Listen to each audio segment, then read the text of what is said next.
Child conservation foundation की हमारी 203वीं webinar में आप सभी का हार्दिक स्वागत है। कॉर्पोरल पनिशमेंट अर्थात शारीरिक दंड, बेसिकली अगर इसकी बात करें तो इसकी उत्पत्ति एक लैटिन शब्द है, लैटिन भाषा से हुई है। कॉर्पस यानी बॉडी से इसका कॉर्पोरल पनिशमेंट बना है।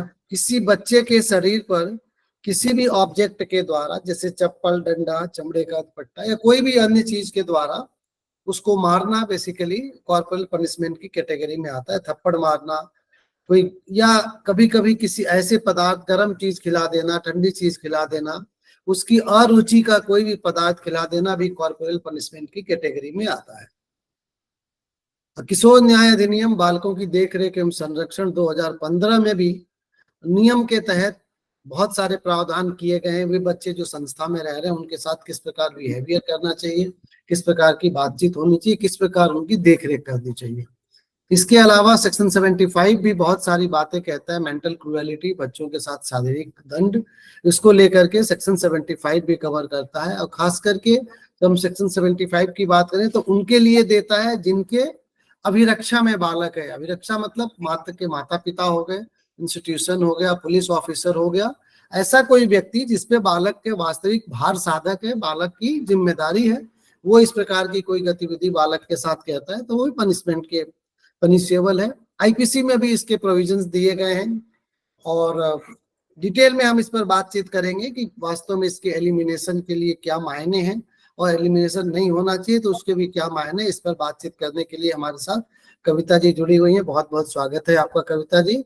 कविता जी कोई नया नाम नहीं है हमारे लिए, हमारे फोरम पर 3-4 बार आ चुकी हैं लीगल एक्सपर्ट के रूप में और बहुत अच्छा बिहेवियर है, बहुत अच्छा कमांड है आपका। बीए, एमबीए, एलएलबी, एनटीटी, कई सारी जगह पे आप एज ए रिसोर्स पर्सन रही हैं, consultant and resource person with government and non government organisations, ex member CARA sub committee for the training of social worker, ex member child welfare committee west Delhi, ex counsellor national commission for women and Aastha centre of Indian army, ex teacher army and primary school.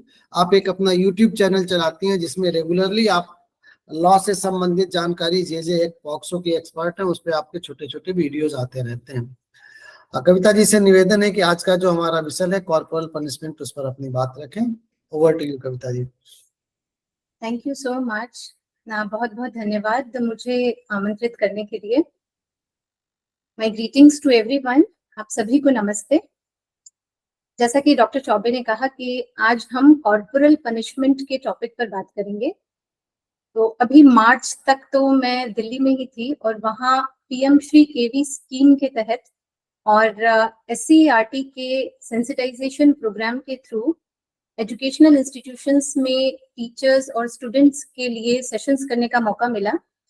और पिछले महीने ही मैं Andhra Pradesh shift हो गई हूँ, तो यहाँ भी NCC के थ्रू एजुकेशनल सिस्टम में जो सर्विस प्रोवाइडर्स काम करते हैं उनके साथ इंटरेक्शन का मौका मिलता रहता है।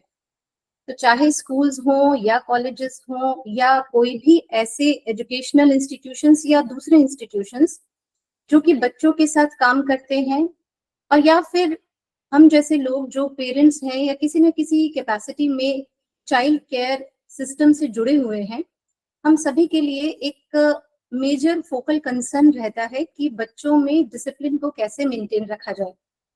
अगर बच्चा अच्छा बिहेवियर करता है तो उसे रीइंफोर्स करने के लिए रिवॉर्ड किया जा सकता है और करना चाहिए। अगर बच्चा गलत व्यवहार करता है तो उसे डिस्करेज करने के लिए उसे समझाया जा सकता है। बात ना बने तो डांटा जा सकता है, वहां पर भी बात अगर नहीं बनती है तो उसे सजा दी जा सकती है। लेकिन जब पनिशमेंट की बात आती है तो हमें कॉशियस रहने की जरूरत है, बहुत सावधान रहने की जरूरत है, क्योंकि कॉर्पोरल पनिशमेंट हमारे देश में कंप्लीटली बैन कर दी गई है। जैसा कि डॉक्टर चौबे ने कहा, कॉर्पोरल का जो लिटरल मीनिंग है वो होता है रिलेटेड टू द बॉडी, शरीर से संबंधित। लेकिन कॉर्पोरल पनिशमेंट की जो लीगल डेफिनेशन है उसमें फिजिकल पनिशमेंट यानी कि शारीरिक दंड के साथ साथ मेंटल हैरेसमेंट यानी कि मानसिक प्रताड़ना और डिस्क्रिमिनेशन यानी कि भेदभाव भी शामिल है। कॉर्पोरल पनिशमेंट पर आगे हम डिटेल में बात करेंगे, पर उससे पहले मैं आपको सोशल लर्निंग थ्योरी के बारे में बताना चाहूंगी। एल्बर्ट बेंडुरा एक अमेरिकन साइकोलॉजिस्ट थे। 1960s में उन्होंने कुछ एक्सपेरिमेंट्स किए। उन्हें कलेक्टिवली बोबो डॉल एक्सपेरिमेंट के नाम से जाना जाता है। बोबो डॉल एक इन्फ्लेटेबल डॉल होती है जिसको हिट करने पर वो स्लाइटली मूव करती है, लेकिन पूरी तरीके से जमीन पर नहीं गिरती है, बाउंस होकर के वापस से अपनी स्टैंडिंग पोजीशन पर आ जाती है। छोटे बच्चे, थोड़े बड़े बच्चे भी इस तरह की डॉल से खेलते हैं, आपने भी देखी होगी। तो ये जो एक्सपेरिमेंट था ये छोटे बच्चों पर किया गया था। हालांकि इस एक्सपेरिमेंट का क्रिटिसिज्म ये कहकर किया जाता है कि इस तरह के एक्सपेरिमेंट बच्चों पर ऐसे नहीं करने चाहिए, लेकिन वो एक अलग डिबेट है। अभी हमारे यहाँ उस एक्सपेरिमेंट का जो आउटकम है वो रेलिवेंट है। इस एक्सपेरिमेंट के लिए बच्चों के अलग अलग ग्रुप्स बनाए गए। पहले ग्रुप के बच्चों के सामने बोबो डॉल रखी गई और जो एडल्ट रोल मॉडल पेश किया गया उसने इस डॉल के साथ बहुत ही एग्रेसिव होकर के बिहेवियर किया। उसने डॉल को हिट किया, पंच किया, किक किया, थ्रो किया, बहुत ही हार्श तरीके से, बहुत ही फोर्सफुल तरीके से उसे ट्रीट किया। जो दूसरा ग्रुप था उसके बच्चों के सामने जिस रोल मॉडल को पेश किया गया उस रोल मॉडल ने बोबो डॉल को बहुत ही जेंटल तरीके से ट्रीट किया, उसे सॉफ्टली टच किया, प्लेफुल तरीके से उसे मूव किया, बहुत ही स्लाइट तरीके से और प्लेफुल तरीके से उसे उसके साथ बिहेव किया। बाद में इन सभी बच्चों को एक ऐसी सिचुएशन में डाला गया जहां पर फ्रस्ट्रेशन क्रिएट हो, और इसके लिए इन बच्चों को ऐसे रूम में लेकर जाया गया जहां पर पहले तो बहुत सारे खिलौने थे, लेकिन जैसे ही बच्चे वहां एंटर किए उन खिलौनों को वहां से हटा दिया गया, सिर्फ बोबो डॉल को रहने दिया गया। इस सिचुएशन में ये देखा गया कि जो पहले ग्रुप के बच्चे थे उन्होंने इस डॉल के साथ वैसा ही बिहेव किया, एग्रेसिव तरीके से, जैसा कि उनके रोल मॉडल ने किया था, और दूसरे ग्रुप के बच्चों ने इस डॉल को बहुत ही जेंटल तरीके से हैंडल किया, जैसा कि उन्होंने अपने रोल मॉडल को करते हुए देखा था।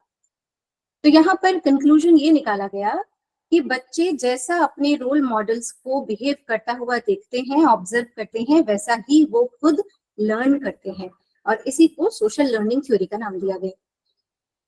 इस थ्योरी का सिंपल मीनिंग यही निकलता है कि जैसा हम अपनी सोसाइटी में अपने चारों तरफ व्यवहार देखेंगे वैसा ही हम अनुसरण करेंगे। यहाँ पर मैं आपको 3 और स्टडीज के बारे में बताना चाहूंगी जो हमारे देश में की गई। हो सकता है आपको इन स्टडीज के बारे में पता हो। 2007 में WCT मिनिस्ट्री ने एक सर्वे किया देश में बच्चों की सिचुएशन को जानने के लिए, और उसमें ये बात सामने आई कि हमारे देश में हर तरह की सेटिंग्स में, चाहे वो फैमिलीज हों या स्कूल्स हों या CCIs हों, कॉर्पोरल पनिशमेंट का बहुत ज्यादा यूज होता है। 2010 में NCPCR ने भी एक सर्वे किया और उसमें भी यही बात सामने आई कि हमारे देश में कॉर्पोरल पनिशमेंट हाईली प्रेवलेंट है।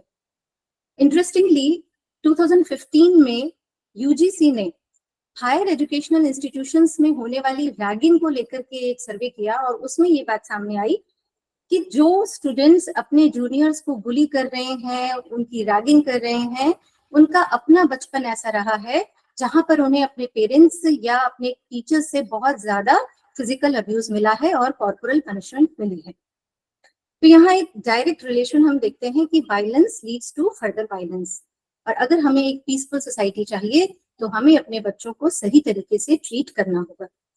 पहले कहा जाता था spare the rod and spoil the child, यानी अगर बच्चे को डंडा नहीं मारोगे तो बच्चा बिगड़ जाएगा, लेकिन अब ऐसा नहीं है। बहुत तरह की रिसर्च इस सब्जेक्ट पर हो चुकी है, और हर रिसर्च में इवेंचुअली यही कंक्लूड किया गया है कि पनिशमेंट का पर्पस बच्चे को रिफॉर्म करना है, बच्चे की पर्सनालिटी में इम्प्रूवमेंट लाना है, उसके ओवरऑल डेवलपमेंट में कोऑपरेट करना है। लेकिन कॉर्पोरल पनिशमेंट से ऐसा कोई भी पॉजिटिव बेनिफिट बच्चे को नहीं मिलता है। उल्टा कॉर्पोरल पनिशमेंट से बच्चे के ओवरऑल डेवलपमेंट पे नेगेटिव इम्पैक्ट पड़ता है। कभी कभी ऐसा लगता है कि मार पिटाई के बाद बच्चे का जो बिहेवियर है वो थोड़ा सा चेंज हो गया है, लेकिन अगर ऐसा चेंज भी दिखाई पड़ता है तो ये चेंज बहुत ही टेम्पररी होता है, बहुत ही शॉर्ट लिव्ड होता है, जबकि इसकी वजह से जो फियर, फ्रस्ट्रेशन, एग्रेशन बच्चे में क्रिएट होते हैं, वो बहुत लॉन्ग लास्टिंग रहते हैं अगर एड्रेस ना किए जाएं तो। और कई बार तो जो इमीडिएट चेंज है वो भी गलत होता है। बच्चा बहुत ज्यादा रिवेंजफुल हो जाता है, बहुत एग्रेसिव हो जाता है और ज्यादा रिबेल करने लगता है, ज्यादा एडमिट हो जाता है, या फिर वो अपने आप को सिचुएशन से बिल्कुल ही विड्रॉ कर लेता है। स्कूल्स में ड्रॉप आउट्स का और बच्चों के सुसाइड का एक बहुत बड़ा रीजन रहा है कॉर्पोरल पनिशमेंट। तो जैसा मैंने आपको पहले कहा कि इसमें फिजिकल पनिशमेंट शामिल है। फिजिकल पनिशमेंट के एग्जाम्पल्स अगर हम देखें तो slapping, smacking, spanking, kicking, burning, pinching, twisting years, इस तरह के एग्जाम्पल्स आप देख सकते हैं। इस तरह के ट्रीटमेंट से बच्चे को फिजिकल पेन होता है, फिजिकल डिस्कम्फर्ट होता है और कई बार तो सीरियस फिजिकल इंजरी भी हो सकती है। इसके अलावा जैसा मैंने आपको पहले कहा, इसमें मेंटल हैरेसमेंट भी शामिल है। इसके एग्जाम्पल्स अगर हम देखें तो किसी बच्चे को बार बार ह्यूमिलिएट करना, उसे बार बार थ्रेटन करना या उसके लिए अब्यूजिव वर्ड्स का यूज करना, ये या फिर और कोई तरीके इसमें शामिल हो सकते हैं। मेंटल हैरेसमेंट का जो साइकोलॉजिकल इम्पैक्ट है वो तो फिजिकल पनिशमेंट से भी ज्यादा बुरा होता है। इसके अलावा जैसा मैंने आपको पहले कहा, इसमें डिस्क्रिमिनेशन भी शामिल है। तो इसके एग्जाम्पल्स अगर हम देखें तो किसी बच्चे को उसके जेंडर, कास्ट, कम्युनिटी या फिर लैंग्वेज या इकोनॉमिक स्टेटस के बेसिस पर जो हमारी सोसाइटी में एक प्रेजुडिसेस चलते हैं, उनकी वजह से उसे ग्रुप से आइसोलेट करना या किसी खास तरह के काम को करने का ऑर्डर देना या फिर उस पर बुरे कमेंट्स करना, उसके साथ बुरा व्यवहार करना, ये इसके एग्जाम्पल हो सकते हैं। डिस्क्रिमिनेशन उतना ही डिरोगेटरी और डैमेजिंग है जितना कि फिजिकल पनिशमेंट और मेंटल हैरेसमेंट है। ये जो तीनों ही तरह के प्रकार हैं, ये बच्चे की डिग्निटी के खिलाफ हैं, बच्चे के फंडामेंटल राइट का वायलेशन है और इसीलिए इनको प्रोहिबिट कर दिया गया है। तो इनके प्रोहिबिशन से रिलेटेड प्रोविजंस कहाँ पर मिलेंगे, ये देखने के लिए हम थोड़ा सा पीपीटी पर नजर डालते हैं। मैं अपना प्रेजेंटेशन आपके साथ शेयर कर रही हूँ। सर आप मुझे बता दीजिएगा। सर मैंने आपको एक शेयर किया था, क्या वहां से शेयर कर सकते हैं? अनिल जी आप शेयर कर पाएंगे क्या? आपको भेजा है मैंने। ट्राइंग या लेट मी ट्राई।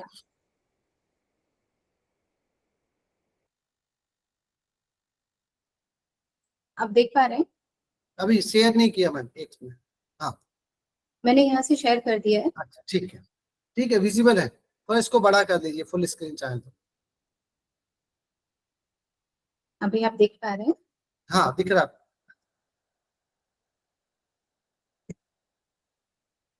अगर हम इंटरनेशनल लेवल पर देखें तो United Nations committee on the rights of the child has defined corporal punishment and this committee has declared that corporal punishment is invariably degrading.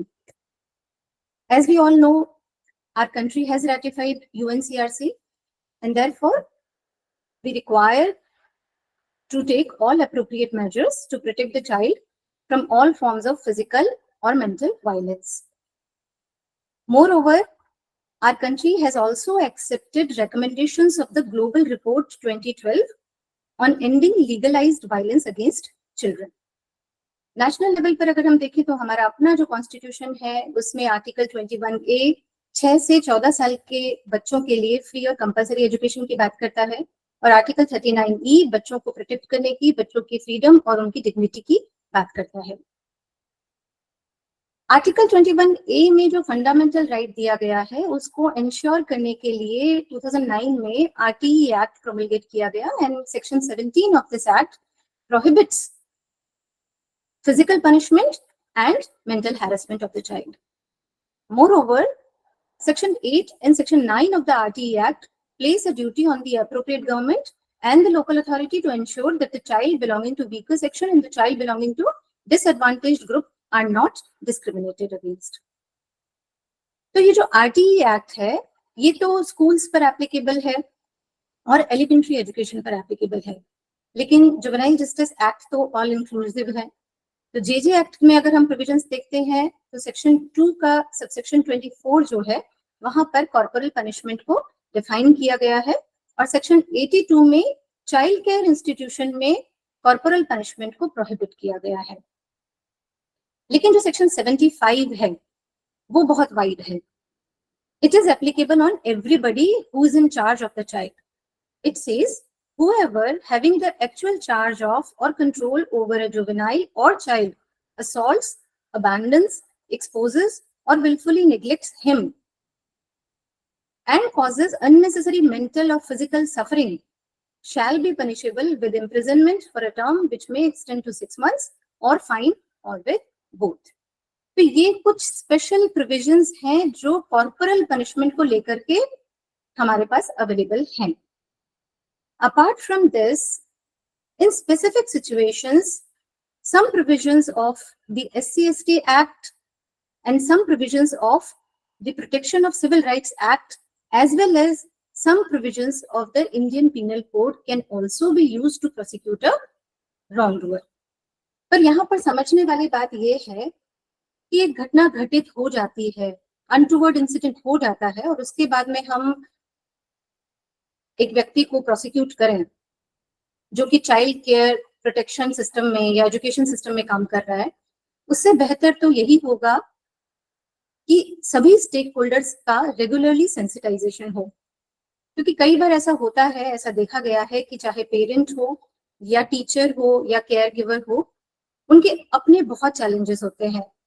और ऐसे में अगर किसी पर्टिकुलर सिचुएशन में वो अपने इमोशंस पर कंट्रोल ना रख पाए और जाने अनजाने या चाहे अनचाहे बच्चे पर उनका गुस्सा उतर जाता है, तो कभी कभी उन्हें बाद में रिग्रेट होता है. लेकिन क्योंकि उन्हें अपने इमोशंस पर कंट्रोल करना नहीं आता था, तो ये एक गलती उनसे हो जाती है. तो इसलिए बहुत जरूरी है कि रेगुलरली स्टेक होल्डर्स की ट्रेनिंग हो, उनकी कैपेसिटी बिल्डिंग हो और उनका सेंसिटाइजेशन हो.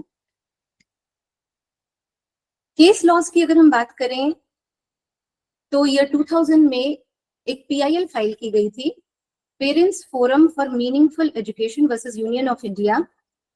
This PIL was filed and it challenged the legality of the provisions regarding corporal punishment in the Delhi school education rules. This PIL succeeded and Delhi High Court here directed that the state government has to ensure that all the children must receive education in an environment which is completely free from fear. एक और well known case है Hasmukh Bhai Gokul Das Shah versus state of Gujarat का. इस case में Gujarat high court ने ये pronounce किया कि corporal punishment of children is not permitted by law. तो जो लीगल पोजीशन है वो तो यहाँ पर क्लियर हो जाती है कि कॉर्पोरल पनिशमेंट हमारे देश में अलाउड नहीं है. अब सवाल ये उठता है कि अगर कोई बच्चा डिसिप्लिन में नहीं है तो क्या करें, अगर कोई बच्चा रूल्स फॉलो नहीं कर रहा है तो उसको कैसे डील करें, अगर कोई बच्चा एकेडमिक्स में या अदरवाइज परफॉर्म अच्छा नहीं कर रहा है तो वहां उसे कैसे हैंडल करें, अगर किसी बच्चे का बिहेवियर बहुत ट्रबलसम है तो उसको कैसे टैकल करें. तो ये जो सिचुएशंस हैं सब अलग अलग तरीके की हैं और इसके लिए कोई एक डेफिनेट सिंगल आंसर नहीं बनता है. पहली बात तो हमें ये समझनी होगी कि सोसाइटी में हमने कुछ फिक्स आइडियाज बना रखे हैं और हमें ऐसा लगता है कि उन नॉर्म्स को जो कॉन्फर्म करता है वही डिसिप्लिन है. हमें इस माइंडसेट से थोड़ा सा बाहर निकलना होगा और अपने एटीट्यूड को चेंज करना होगा, क्योंकि हमारा पर्पस बच्चों को रोबोट बनाना नहीं है.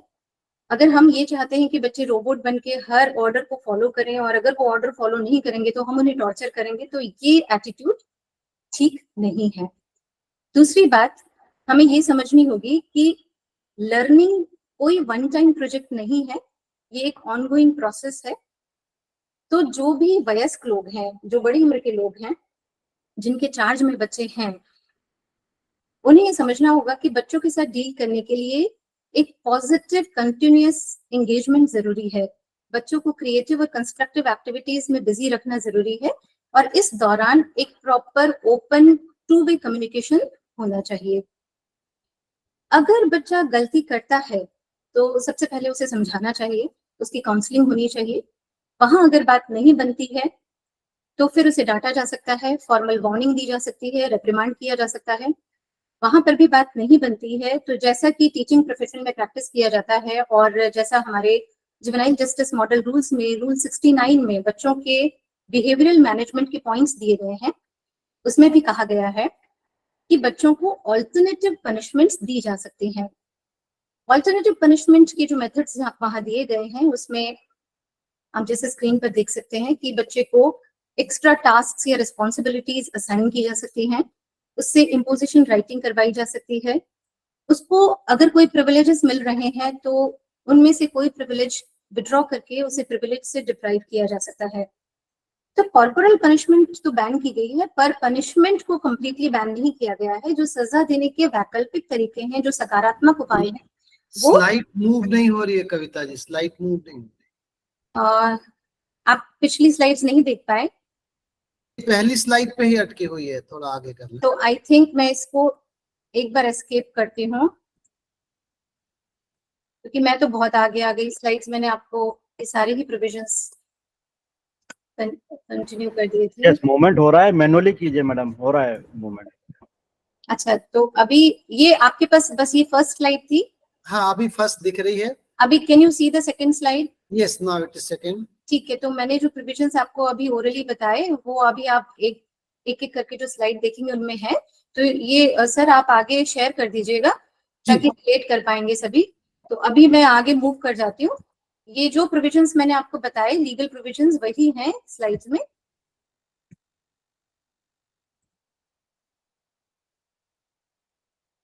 केस लॉ जो मैंने बताया वो भी है इसमें। अभी आप देख पा रहे हैं? जी दिख रहा है, ठीक है। ये है rule 69 of the JJ model rules. जी। हाँ, तो हम ऑल्टरनेटिव पनिशमेंट मेथड्स की बात कर रहे थे। सर आवाज तो प्रॉपर आ रही थी ना यहाँ तक? जी, आवाज क्लियर थी। ठीक है। तो अगर फॉर्मल वार्निंग से भी बात नहीं बनती है तो बच्चे को एक्स्ट्रा टास्क या रिस्पॉन्सिबिलिटीज दी जा सकती हैं, इम्पोजिशन राइटिंग करवाई जा सकती है, प्रिविलेजेस में से कोई प्रिविलेज विड्रॉ करके उसको थोड़ा डिप्राइव किया जा सकता है। तो इस तरीके से जो सजा देने के वैकल्पिक तरीके हैं, जो सकारात्मक उपाय हैं, वो किए जा सकते हैं। यहाँ पर मैं अभी रिवॉर्ड की बात नहीं कर रही हूँ। जहां पर बच्चों का बिहेवियर बहुत अच्छा होता है वहां पर रिवॉर्ड देना चाहिए, इनाम उन्हें मिलना चाहिए। लेकिन क्योंकि आज का टॉपिक हमारा पनिशमेंट पर है तो हम सिर्फ पनिशमेंट वाले पार्ट पर ही फोकस कर रहे हैं। अच्छा, यहाँ पर एक जो रिकमेंडेशन दिया जाता है वो ये है कि जो भी stakeholders child care protection और एजुकेशन सिस्टम में काम कर रहे हैं उनको एनसीपीसीआर की वो गाइडलाइंस जरूर पढ़नी चाहिए जो कॉर्पोरल पनिशमेंट के एलिमिनेशन के लिए बनाई गई हैं। ये गाइडलाइंस ये कहती हैं कि अगर किसी बच्चे में कोई प्रॉब्लमेटिक सिचुएशन क्रिएट हो रही है, उसका बिहेवियर प्रॉब्लमेटिक हो रहा है, तो यहाँ पर इंस्टीट्यूशन के पास एक सेट प्रोटोकॉल होना चाहिए। उस प्रोटोकॉल में जो भी प्रोसीजर्स प्रिस्क्राइब किए गए हैं वो स्टेप बाय स्टेप फॉलो होने चाहिए। और इसमें ये भी कहा गया है कि अगर प्रॉब्लम छोटी है, ट्रिवियल मैटर है, कोई माइनर इशू है, तो फिर जो इंडिविजुअल केयर गिवर है या टीचर है वो अपने लेवल पर इसे सॉर्ट आउट कर सकता है। लेकिन अगर प्रॉब्लम थोड़ी और बड़ी है, वो नहीं कर पा रहा है इसको हैंडल, तो जो स्कूल में या जो भी इंस्टीट्यूशन है वहां जो काउंसलर है उनकी हेल्प ली जाए। अगर सिचुएशन एक्सट्रीम सिचुएशन है, एक्सेप्शनल है, काउंसलर और टीचर के लेवल पर भी हैंडल नहीं हो पा रही है, तो यहाँ पेरेंट या गार्जियन को कॉन्फिडेंस में लेते हुए प्रोफेशनल एक्सपर्ट की मदद लेनी चाहिए और हायर अथॉरिटीज को भी यहाँ इन्फॉर्म करना चाहिए। कई बार ऐसा होता है कि सिचुएशन इतनी बिगड़ जाती है किसी बच्चे के केस में कि हैंडल करना एक इंडिविजुअल पर्सन के लिए मुश्किल होता है। तो ऐसे में कोलैबोरेटिव अप्रोच अपनानी चाहिए। जो भी प्रॉब्लम है उसे रिकॉर्ड करते रहना चाहिए और जो आगे एक्सपर्ट का एक रेफरल है वो तैयार होना चाहिए। अभी स्लाइड मूव कर पा रही है? आप नेक्स्ट स्लाइड देख पा रहे हैं? जी जी। ठीक है। एनसीपीसीआर की जो ये गाइडलाइंस हैं, इनके अलावा एक और डॉक्यूमेंट है जो रेफर किया जा सकता है और वो है एनसीईआरटी का manual. This was developed in 2009 and revised in 2013। इसमें भी आपको कई यूजफुल टिप्स मिल जाएंगी। फॉर एग्जाम्पल, अगर किसी इंडिविजुअल बच्चे में प्रॉब्लम आ रही है तो उसके फैमिली बैकग्राउंड के बारे में, सोशल बैकग्राउंड के बारे में पहले जानकारी हासिल करनी चाहिए और उसके बाद में उसे सुधारने की स्ट्रैटेजी बनानी चाहिए, क्योंकि हो सकता है उसके फैमिली में कोई ऐसी प्रॉब्लम हो जिसकी वजह से बच्चे का एक पर्टिकुलर बिहेवियर डेवलप हो रहा हो। तो ये कुछ वैसा ही है जैसे हम सभी सीसीआई में रहने वाले बच्चों का सोशल इन्वेस्टिगेशन रिपोर्ट तैयार करते हैं, तो इस तरीके से एक सोशल इन्वेस्टिगेशन रिपोर्ट स्कूल में भी बच्चों की बनाई जा सकती है।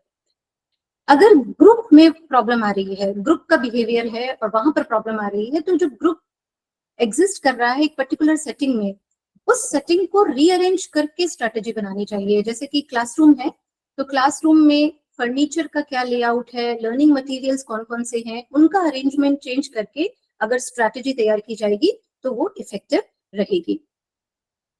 इसके अलावा जो नई एजुकेशन पॉलिसी है उसमें भी कुछ पॉइंट्स हैं।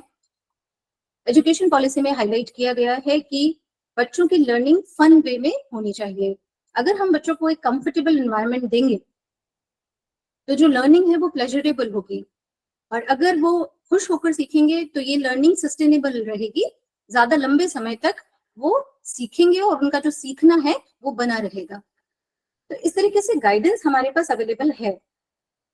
हालांकि ये भी कहना जरूरी है यहाँ पर कि जितने भी ये डॉक्यूमेंट्स हैं और इनमें जो गाइडलाइंस इशू की गई हैं ये तभी इफेक्टिवली इंप्लीमेंट की जा सकती हैं जब स्टेक होल्डर्स को एक इनेबलिंग इंफ्रास्ट्रक्चर प्रोवाइड किया जाए, और इस डायरेक्शन में अभी हमारे देश में काफी काम होना बाकी है।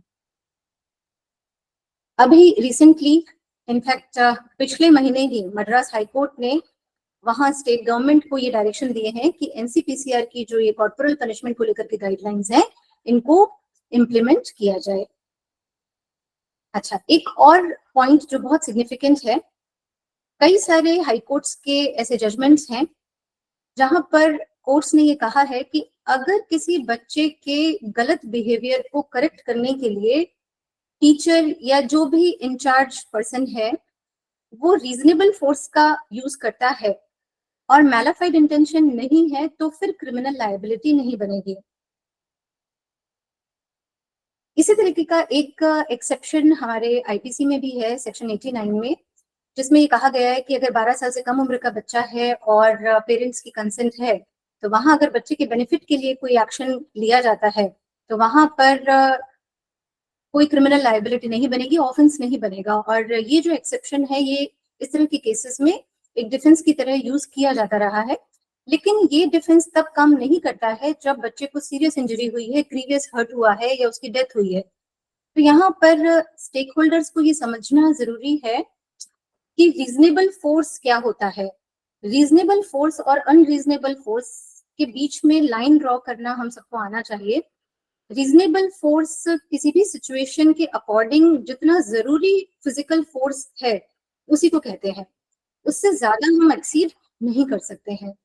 तो ये लिमिट सभी को पता होनी चाहिए और इसके लिए कॉमन सेंस चाहिए, एक्सपीरियंस चाहिए, प्रेजेंस ऑफ माइंड चाहिए, बच्चे के साथ एम्पैथी भी चाहिए। तो ये जनरली एक ऐसा इशू है जो प्रैक्टिकल एप्लीकेशन का है। तो यहाँ पर मैं आपके साथ सिर्फ ये शेयर करना चाहूंगी कि नेटफ्लिक्स पर एक डॉक्यूमेंट्री सीरीज है, टाइटल है इनकार्सरेटेड गर्ल्स। ये अमेरिका के जुवेनाइल होम्स में रहने वाली गर्ल्स की जो डे टू डे लाइफ है, इनमेट्स की जो डे टू डे लाइफ है उस पर बनाया गया है। तो इसको भी आप देख सकते हैं, इसमें क्या पॉजिटिव है क्या नेगेटिव है उसको आप इवैल्यूएट कर सकते हैं। कुछ चीजें हैं जो इसमें से लर्न की जा सकती हैं, थोड़ा ब्रेनस्टॉर्मिंग की जा सकती है। इसी तरीके से एक मूवी है, शॉर्ट मूवी जो यूट्यूब पर अवेलेबल है, टाइटल है द रोज। ये एनिमेशन मूवी है, इसको भी आप देख सकते हैं कि कैसे कॉर्पोरल पनिशमेंट से बच्चे पर नेगेटिव और एडवर्स इम्पैक्ट पड़ता है। इस तरह की बहुत सारी शॉर्ट फिल्म्स आपको यूट्यूब पर मिल जाएंगी। थोड़ा सा हम अपना अगर एक ओपन माइंड रखें और अलग अलग सिस्टम्स में क्या क्या बेस्ट प्रैक्टिसेस चल रही हैं उनको देखें तो हम एक बैलेंस जरूर ला सकते हैं, क्योंकि बच्चों को सुधारना अगर है तो हमें बैलेंस लाना ही पड़ेगा। ना तो बहुत ज्यादा सख्ती से काम चलेगा और ना ही बहुत ज्यादा बच्चों को पैम्पर करके काम चलेगा।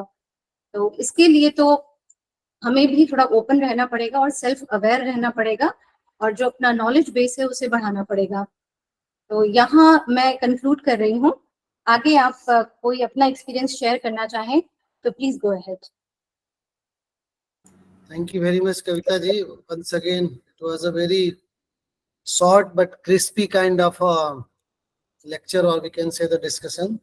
कॉर्पोरल पनिशमेंट का निश्चित रूप से बच्चों के शारीरिक और मानसिक स्तर पर इतना प्रभाव पड़ता है कि वो काफी लंबे समय तक जीवन में उससे प्रताड़ित होते रहते हैं, और फिर सोसाइटी में भी जब वो जाते हैं, जब वो पेरेंटिंग स्टेज में आते हैं, तब वो ऐसे बिहेवियर जो लिया है वही लौटाने वाली जो बात होती है कि जैसी परवरिश हुई है वैसी देने का प्रयास करते हैं।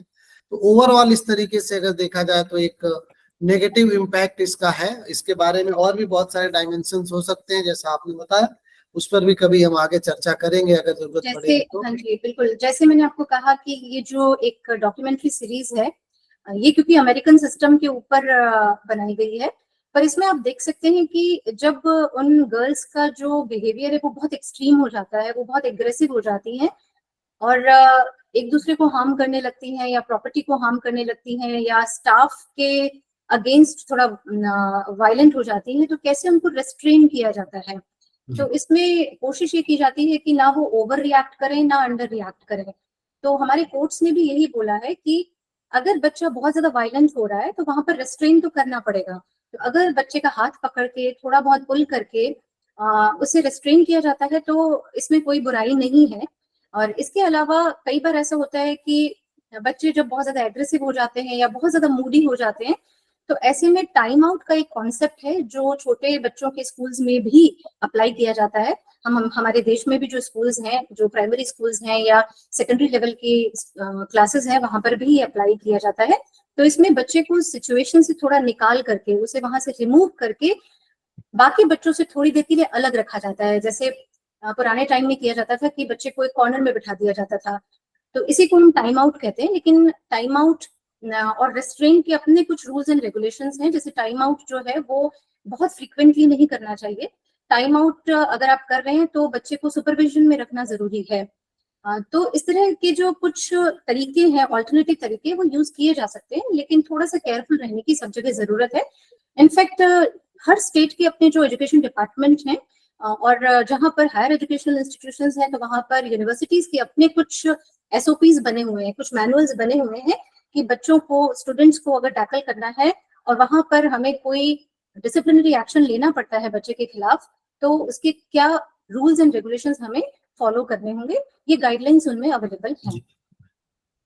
जी, तो क्वेश्चन आंसर की तरफ चलते हैं। नवजीवन निशिकांत जैन जी ने हैंड रेज किया है।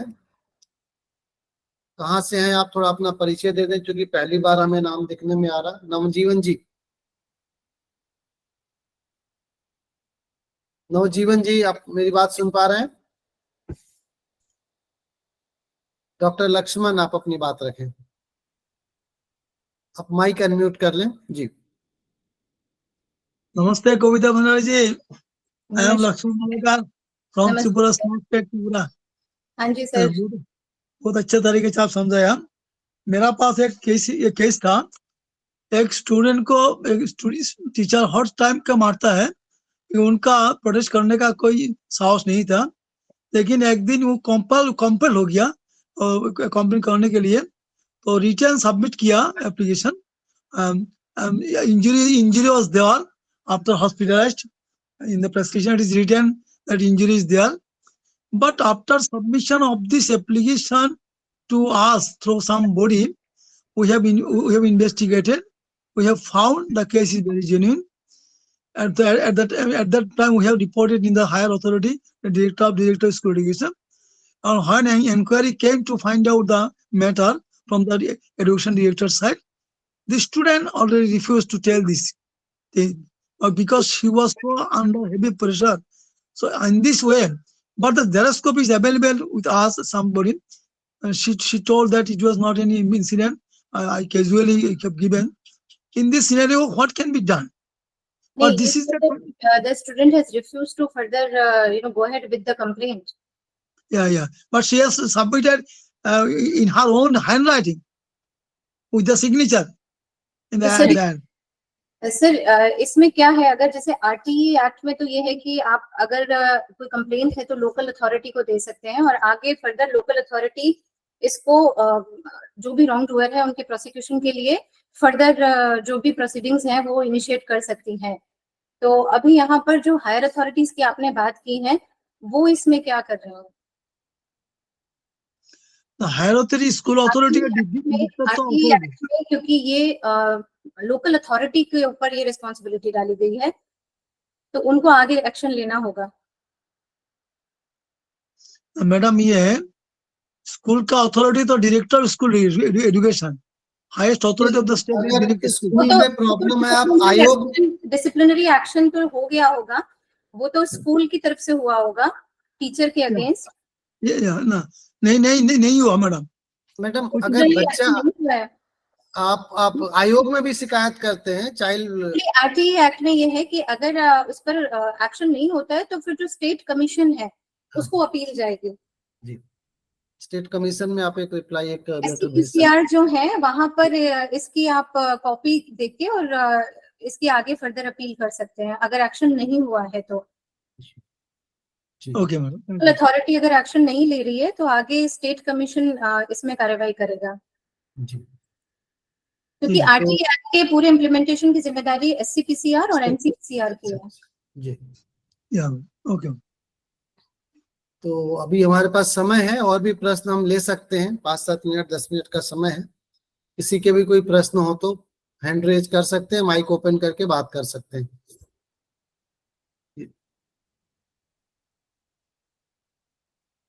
कविता जी, अभी जो नया अपना आईपीसी के जो चेंज होकर के भारतीय न्याय संहिता लागू हुआ है उसमें बहुत सारे प्रोविजंस चेंज किए गए हैं। नहीं, उसमें प्रोविजंस तो इतना चेंज नहीं है, उसमें आपको जो संख्याएं हैं वो चेंज हो गई हैं। तो वो तो मुझे भी अब देखनी है, पर जो ग्रीवियस हर्ट से रिलेटेड है, क्रिमिनल इंटिमिडेशन से रिलेटेड है, वो इसमें एप्लीकेबल होंगे। जी, अलंकार जी आपने अंडरएज की अपनी बात रखी। गर्ल चाइल्ड है तो जी, अलंकार जी, मनीषा जी। जो भारतीय न्याय संहिता है वो जुलाई से लागू हो रहा है। जी जी, मनीषा जी मेरी बात सुन रही हैं? मनीषा पटेल जी, की। जी सर, जी सर। नमस्ते सभी को। मैम नमस्कार। मैम मेरा एक लीगल क्वेश्चन है कि जैसे सर ने बात की कि आईपीसी में बहुत सारे चेंजेस हुए हैं, तो एक मेजर चेंज जो हुआ है 377 सेक्शन हटा दिया गया है उस पे। अननेचुरल सेक्स बच्चों के साथ जो होता है, जो जनरली हम देख रहे हैं इन केसेस को, और सुप्रीम कोर्ट का एक जजमेंट था तो उस जजमेंट के अकॉर्डिंग इसको हटा दिया है। पर मेरा प्रश्न ये है कि अब ऐसे बच्चों के साथ यदि ऐसे केसेस आएंगे, छोटे बच्चे हुए 18 साल से कम के हुए, तो हम उनको तो कवर पॉक्सो में कर लेंगे, लेकिन यदि मान लीजिए कोई 19 साल का बच्चा है और वो डिसेबल है, मेंटली फिजिकली डिसेबल है, तो उस मेंटली फिजिकली डिसेबल बच्चे को एज वाइज तो हम 19 साल ही काउंट करेंगे, लेकिन चूंकि उसके साथ ऐसा क्राइम हुआ है, अननेचुरल सेक्स हुआ है, तो हम उसको कहाँ कवर कर पाएंगे सर? तो इसमें जो मेंटल अपना rights of persons with disabilities act है वो इसमें कवर कर लेगा। नहीं मैम, कवर तो कर लेगा, लेकिन कितना कवर करेगा, क्योंकि उसके साथ अननेचुरल तो कुछ हो ही गया है ना, कितना कवर करेगा? मेजर आईपीसी में जैसे हम देखते हैं कि हटा ही दिया है उसके, तो ये क्वेश्चन को वाला एक्ट तो मुझे भी पढ़ना होगा, मुझे इसकी बहुत ज्यादा डिटेल में जानकारी नहीं है। I read about it and then हम इसको बाद में डिस्कस कर सकते हैं। Okay, fine sir. I think ये कॉर्पोरल पनिशमेंट से रिलेटेड नहीं है, एक अलग टॉपिक हो जाएगा मनीषा जी, इस पर भी एक चर्चा की जा सकती है। बड़ा अच्छा आपने प्रश्न लिखा है। बिल्कुल, जो भी आईपीसी में चेंजेस आए हैं, इनफैक्ट उससे कॉरेस्पॉन्डिंग क्या हम आगे रेमेडीज ले सकते हैं। कॉर्पोरेट पनिशमेंट को हम ऐसे इस पे काउंट कर सकते हैं, जैसे मान लीजिए घर पे ही कोई बच्चा है, मेंटली डिसेबल है, या स्कूल में वो बच्चा पढ़ रहा है और उसके साथ कुछ हो रहा है ऑफेंस, तो हम सिर्फ एक एक्ट में कि मेंटली डिसेबल जो एक्ट है मैडम जैसे बता रही हैं, तो उस पर हम कवर तो कर लेंगे।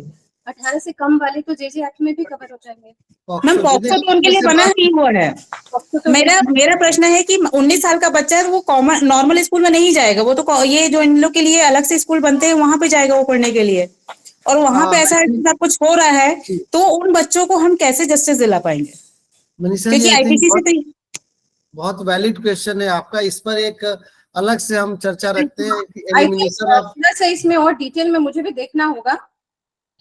जी, एलिमिनेशन ऑफ 377 और बाकी जी। चीजों के कॉन्टेक्स्ट में स्पेशल डिसेबिलिटी एक्ट, इन सबको मिला करके देखना होगा। उस पर एक अलग से बात करने की जरूरत है, उस पर देख सकते हैं आप। जी जी अलंकार जी, आप सुन पा रहे हैं मेरी बात? अगर आप तो अपनी बात रखें, अलंकार जी। जी भाई साहब, जी अभी भी ऐसे कई परिवार हैं, कई ऐसे लोग हैं, माता पिता हैं जो अपने बच्चों को बहुत ऐसा जानवरों की तरह मारते हैं।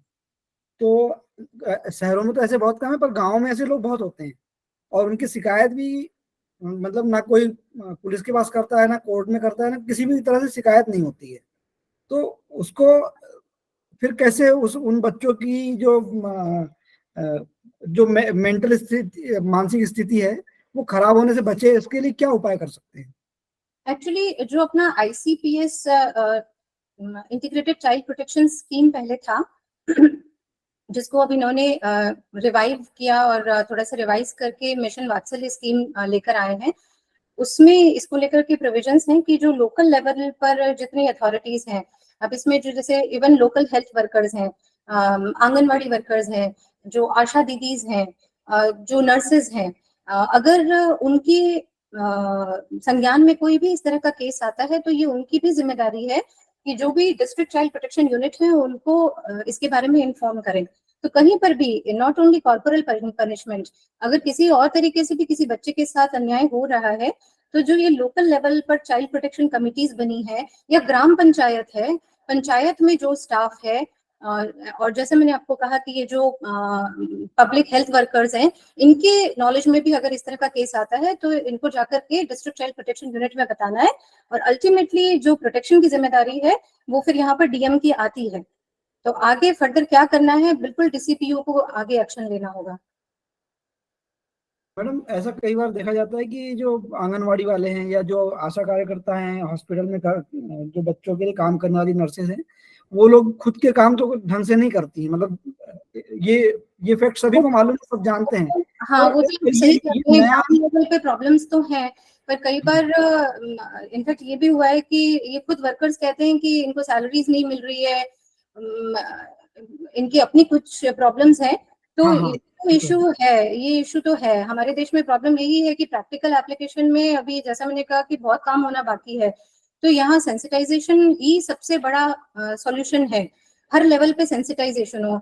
इनफैक्ट पेरेंट्स का सेंसिटाइजेशन तो बहुत जरूरी है, क्योंकि हाँ, कई बार मैं यही बोलना चाह रहा हूँ कि हाँ, जो पेरेंट्स हैं उनको एजुकेट किया जाए। एजुकेट करना बहुत जरूरी है, क्योंकि जब मैं टीचर थी 2011-2012 की बात है, तो पेरेंट्स कई आकर के PTM में ये कहते थे कि बच्चा एकेडमिक्स में अच्छा नहीं है, आप थोड़ा पढ़ाई किया करो। तो उन्हें समझाना पड़ता था कि पिटाई करने से तो बच्चा बहुत और ज्यादा डर जाएगा और पढ़ना बिल्कुल ही छोड़ देगा। तो कई जगह पेरेंट्स को ये लगता है कि मार पिटाई से ही बच्चे सीधे होंगे या सुधरेंगे। तो बच्चों के साथ में सही बिहेवियर हो, उसके लिए बहुत जरूरी है कि पेरेंट्स को एजुकेट किया जाए। तो उस स्कूल में इनफैक्ट जहां मैं पढ़ाती थी, वहां पर जो PTM हम कंडक्ट करते थे, PTM हर क्लास का क्लास टीचर लेती थी, लेकिन उसके बाद में एक कंबाइंड असेंबली होती थी और वहां पर प्रिंसिपल और वाइस प्रिंसिपल पेरेंट्स को एड्रेस करते थे और इस तरह के जो इश्यूज थे उनको बहुत अच्छे से समझाया जाता था।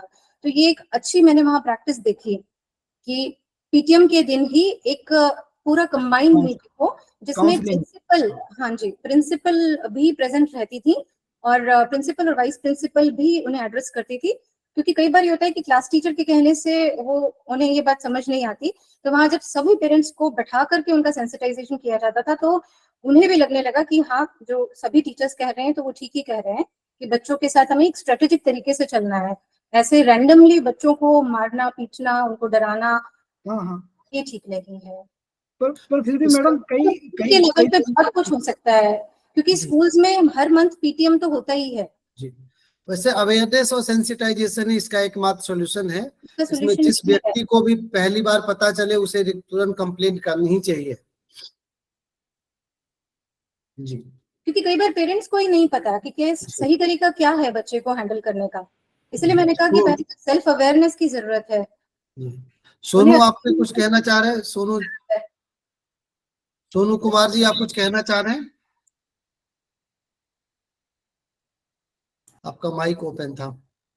तो चलिए, अगर आप किसी के प्रश्न नहीं है तो सेशन को समाप्त करते हैं। कविता जी, बहुत बहुत धन्यवाद। आगे भी ऐसा आपसे आपका मार्गदर्शन मिलता रहेगा किसी विषय पे।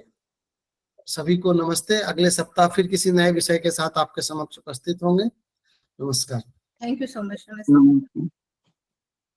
सभी को नमस्कार, सॉरी फॉर लेट। नमस्कार मैडम। एक्चुअल में केस आ गया था अभी।